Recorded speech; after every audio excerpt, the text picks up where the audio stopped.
અયોધ્યામાં ભવ્ય રામ મંદિરની પ્રાણ પ્રતિષ્ઠાને લઈ સુરતના તાપી નદીના કિનારે તાપી નમસ્તુમ્યમ ગ્રુપ દ્વારા 2 લાખ દીવડાઓ સાથે દીપોત્સવનું આયોજન કરાયું હતું।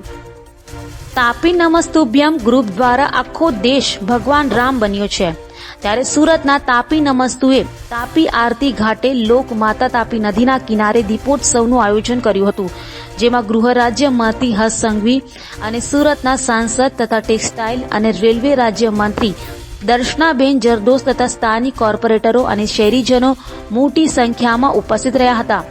આ કાર્યક્રમમાં સુરતથી જે કાર સેવક ગયા હતા તેમનું સન્માન કરવામાં આવ્યું હતું।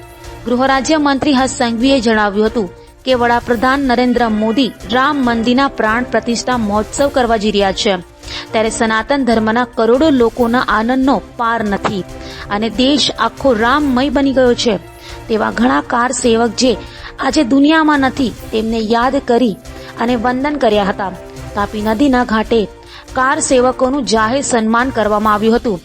કેન્દ્ર સરકારના રાજ્ય કક્ષાના મંત્રી દર્શનાબેન જરદોશે તાપી નદીના ઘાટે દીપોત્સવ કાર્યક્રમમાં ઉપસ્થિત રહી કહ્યું હતું કે લોકો જે રીતે ઘરે ઘરે દીપ જલાવી રહ્યા છે તેને લઈ આખું વાતાવરણ રામમય બની ગયું છે અને નરેન્દ્રભાઈ મોદી જે આહ્વાન કરે છે તે લોકો ઝીલી છે તેવો વિશ્વાસ વ્યક્ત કર્યો હતો।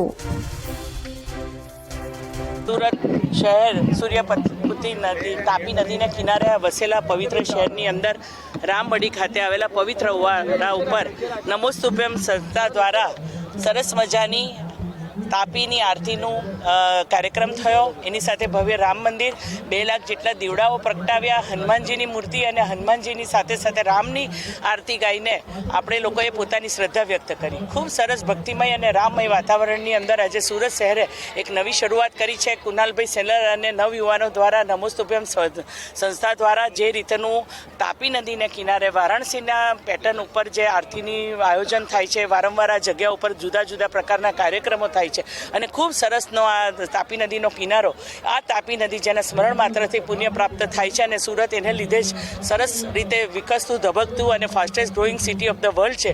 આ શહેરની અંદરના લોકો રામમય વાતાવરણની અંદર એની સાથે જોડાઈ ગયા છે।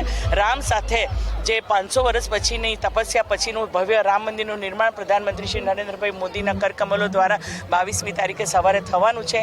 એની પૂર્વ સંધ્યાએ આ સરસ મજાના વાતાવરણમાં ભક્તિભાવે સૌ રામમય વાતાવરણમાં રંગાઈ ગયા।